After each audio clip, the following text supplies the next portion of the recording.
Hi అండి, welcome to my channel. అందరూ ఎలా ఉన్నారు? బాగున్నారా? మేము కూడా చాలా చాలా బాగున్నామండి. మీరు కానీ మా ఛానల్ ఫస్ట్ టైం చూస్తుంటే కనుక సబ్స్క్రైబ్ చేసుకోండి, లైక్ చేయండి, షేర్ చేయండి, కామెంట్ చేయండి. ఈరోజైతే నేను కార్న్ పలావ్ చేస్తున్నానండి. చాలా టేస్ట్గా ఉంటుంది, చాలా బాగుంటుంది. 5 మినిట్స్లో లంచ్ బాక్స్ అయితే రెడీ చేయొచ్చండి పిల్లలకి ఈజీగా.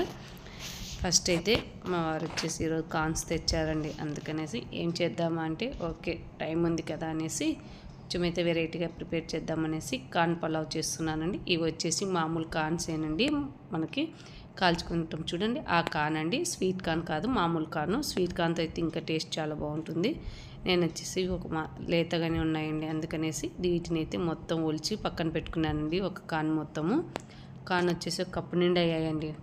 ఇప్పుడు వచ్చేసి నేను మామూలు రైస్ తీసుకున్నానండి, బాస్మతి రైస్ కాదు. ఇవి వచ్చేసి సోనా మసూర్ బియ్యం ఒక గ్లాస్న్నర తీసుకున్నానండి.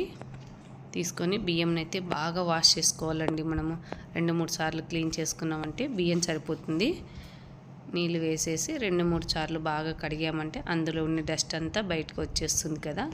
మనం వచ్చేసి నేను ఇవి పాత బియ్యం అండి, వచ్చేసి నాకు ఒక 1/2 అవర్ దాకా నానబెట్టానండి బియ్యంని అయితే. మనకు బియ్యం ఎంత నానితే అంత మెతుగా వస్తుందండి. మనకు రైస్ అనేది ఎంత నానితే అంత సాఫ్ట్గా వస్తుందండి మనకి పలావ్ అనేది. అనేసి ముందైతే 2 సార్లు కడిగేసి మళ్ళీ ఒక 2 గ్లాసులు నీళ్ళు వేసేసి బియ్యం అయితే కడిగి పక్కన పెట్టేశానండి. ఈలోగా అయితే వెజిటేబుల్స్ కట్ చేసుకున్నాను ఇందులోకి. ఈలోగా అయితే ఒక కుక్కర్ పెట్టుకున్నానండి. నేనైతే కుక్కర్లో ప్రిపేర్ చేస్తున్నాను. కుక్కర్ హీట్ అయిన తర్వాత ఒక 2 టేబుల్ స్పూన్ దాకా అయితే నెయ్యి వేసానండి. నెయ్యి అలాగే ఒక 1 స్పూన్ దాకా అయితే ఆయిల్ వేసానండి. ఒట్టి ఆయిల్ తేనే చేయొచ్చు, కానీ ఏదైనా సరే పలావ్ కానీ మనము బిర్యానీ కానీ చేసేటప్పుడు నెయ్యి వేస్తేనే టేస్ట్ అనేది చాలా బాగుంటుంది. ఓకే, ఆయిల్ హీట్ అయిన తర్వాత ఒక స్పూన్ అయితే జీలకర్ర వేసానండి. జీలకర్ర వేగాలి బాగా, మనకి కొంచెం చిటపటలాడిన తర్వాత అయితే గరం మసాలాలు వేస్తున్నానండి. అదే చెక్క, లవంగాలు, యాలక్కులు, మొగ్గ, బిర్యానీ ఆకు, జాపత్రి వేసేసి మనం బాగా ఫ్రై చేసుకోవాలండి. ఇందులోనే స్టార్ ఫ్లవర్ కూడా వేసాను. వేసిన తర్వాత బాగా కలుపుకోవాలి మనము. మసాలా అనేది కొంచెం ఫ్రై అవ్వాలండి. అయిన తర్వాత నేను పొడవుగా కట్ చేసిన ఉల్లిపాయలు అలాగే పచ్చిమిర్చి వేసానండి. ఇవి వచ్చేసి మనకి బాగా వేగాలండి. ఉల్లిపాయ పచ్చిమిర్చి బాగా వేగాలి. వేగిన తర్వాత నేను వచ్చేసి ఇందులో క్యారెట్ అలాగే ఆలు అండి కట్ చేసి వేసాను. ఆలు పీల్ తీసేసి వేసేసానండి. వేసేసి మనకు ఆయిల్ అనేది బాగా మగ్గాలండి మనకి. అప్పుడు ఒక్క విజిల్లో ఉడికేస్తుంది పలావ్ అనేది. ఇప్పుడు ఆయిల్ ఎంత మగ్గితే అంత సాఫ్ట్గా అయిపోతుందండి.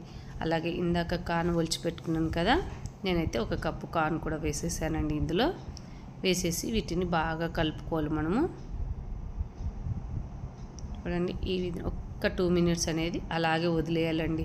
అప్పుడు మనకి బాగా మగ్గుతుంది. మనం మూత పెట్టేసామంటే కదా ఒక 2 మినిట్స్ బాగా మగ్గుతుంది. చూడండి, కార్న్ కూడా బాగా ఉబ్బాయి కదా. కొంచెం ఫ్రై అయిన తర్వాత ఒక స్పూన్ అయితే అల్లం వెల్లుల్లి పేస్ట్ వేసాను. వేసి అల్లం వెల్లుల్లి పేస్ట్ పచ్చి వాసన పోయేదాకా కలుపుకోవాలండి బాగా. అసలు కలర్ఫుల్గా ఉంది చూడండి. వచ్చేసి వైట్, ఆరెంజ్ అలాగే ఎల్లో బాగా కలిపాం కదా, బాగా మగ్గాయి. మగ్గిన తర్వాత రైస్ అయితే నీళ్ళన్నీ వంపేసి వేసానండి.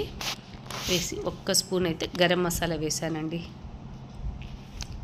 గరం మసాలా వేసేసాను. అలాగే టేస్ట్కి సరిపడా టేస్ట్కి సరిపడా సాల్ట్ యాడ్ చేసుకున్నానండి నేను. ఇప్పుడు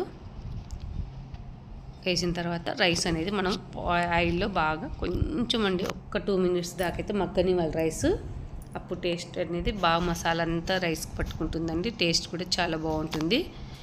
మరి ఎక్కువ కలపకూడదండి, బియ్యం అనేది విరిగిపోతాయి. అందుకని జస్ట్ అలా కలిపేసి కొంచెం మగ్గనిచ్చిన తర్వాత కొత్తిమీర వేసేసాను.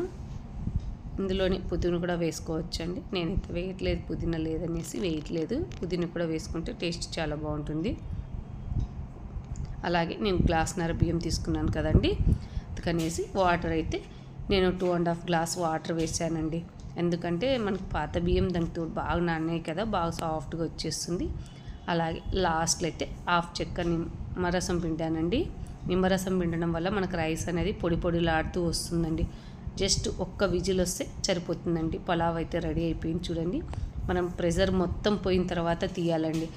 విజిల్ ఉండంగానే తీసామంటే కూడా మనకు రైస్ అనేది పొడి పొడిలాడుతూ రాదండి. చూడండి, ఎంత చక్కగా వచ్చిందో పొడి పొడిలాడుతూ. ఎప్పుడైనా సరే ఏది చేసినా కూడా ప్రెషర్ పోయిన తర్వాత చేస్తేనే మనకి ఇప్పుడు రైస్ అనేది దమ్ వచ్చేస్తుంది, బాగా వచ్చేస్తుందండి. చూడండి కలర్ఫుల్గా ఉంది, అలాగే పొడి పొడిలాడుతూ వస్తుందండి రైస్ అయితే. చాలా బాగుంటుందండి. దీంట్లోకి వచ్చేసి కర్రీస్ ఏం అవసరం లేదండి, ఒట్టి రైస్ అని తినొచ్చు. దీన్ని నేనైతే కాంబినేషన్గా పెరుగు పచ్చడి ప్రిపేర్ చేశానండి. టేస్టీగా చాలా బాగుంటుంది పెరుగు పచ్చడితో తిన్నామంటే కన్నా. పిల్లలకైతే కన్నా ఈజీగా లంచ్ బాక్స్ పెట్టేయచ్చండి. పిల్లలు మొత్తం లంచ్ బాక్స్ అలా ఖాళీ చేసుకొస్తారండి ఇలా చేసి పెట్టామంటే కన్నా. చూడండి అంతే టేస్టీ పలావ్ అయితే రెడీ అయిపోయింది. కార్న్ పలావ్ అయితే రెడీ అయిపోయింది. చూడండి కలర్ఫుల్గా ఉంది, చాలా బాగుంటుంది. చూడండి మీకు కానీ ఈ వీడియో నచ్చినట్టయితే లైక్ చేయండి, షేర్ చేయండి, కామెంట్ చేయండి, అలాగే మా ఛానల్ సబ్స్క్రైబ్ చేసుకోండి. ఓకేనండి, thank you for watching. Bye అండి. బాయ్.